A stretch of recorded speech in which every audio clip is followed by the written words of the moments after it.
Welcome to Edupedia World. We are here to discuss the topic benchmarking.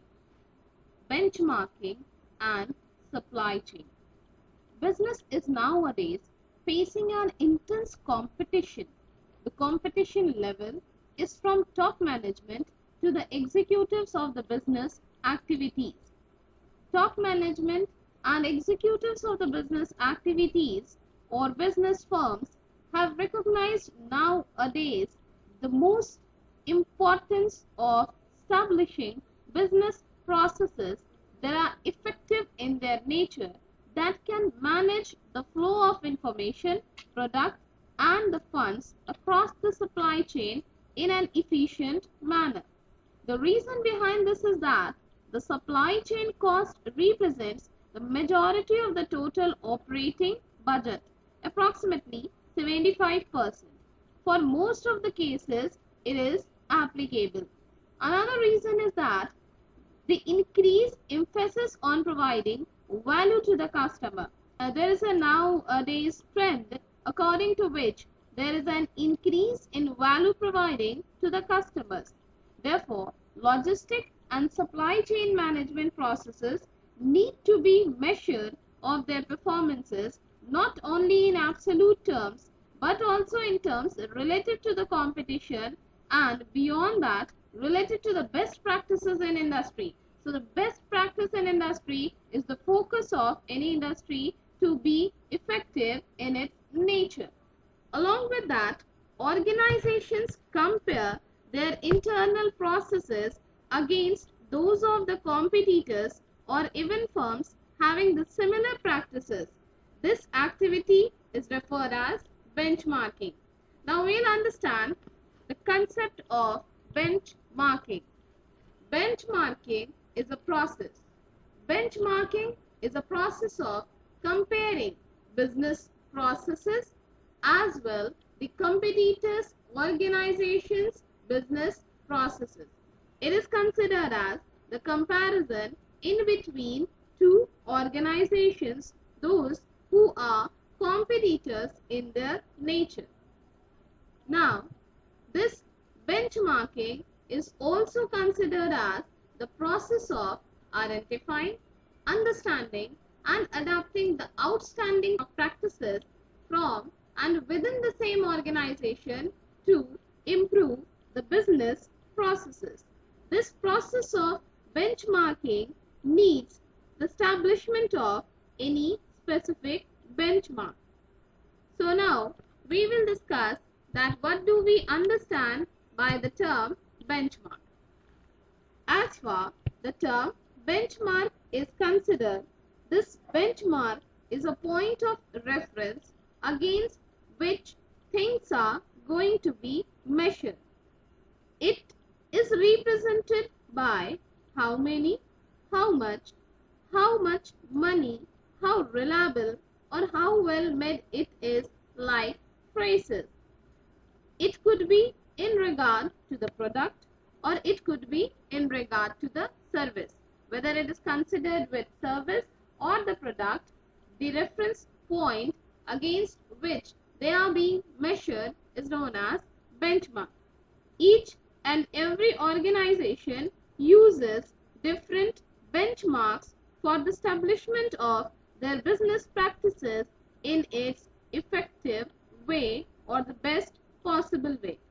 The current present competitive business environment represents the competition not only in between the companies but the competition is in between the supply chains. Hence, it is very crucial for organizations to understand or to maintain metrics related to the comparison of the supply chain performances within an organization as well outside the organization. There are several dimensions through which we can understand that how the performance of the supply chain can be measured.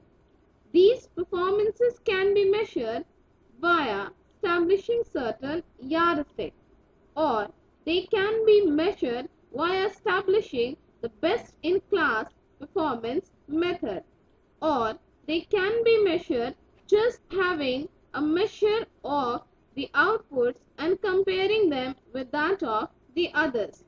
So, on the basis of the technology that we use to measure the various activities of a business organization is known as competitive benchmarking.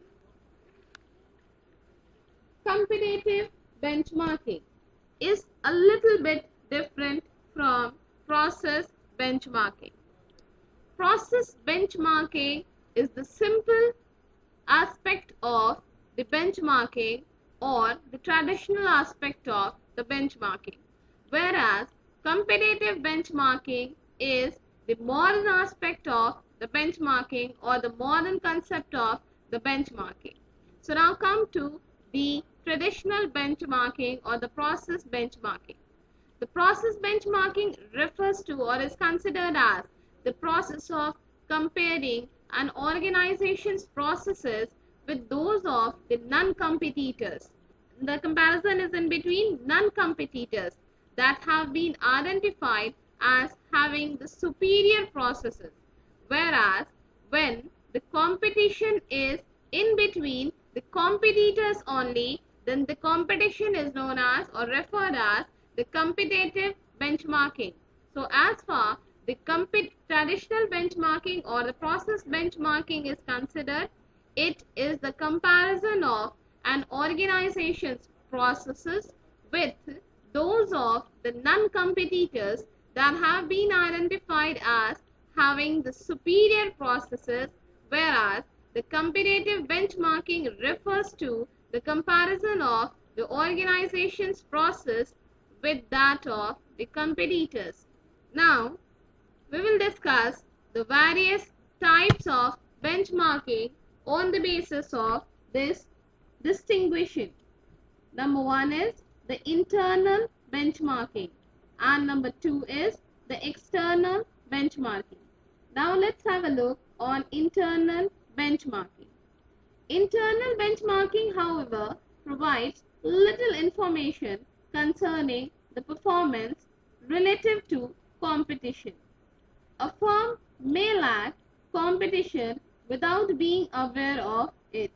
Information about the competitor's performance can be useful only to identify areas where improvement is much needed, but it is extremely difficult to obtain information about competitors' operational processes.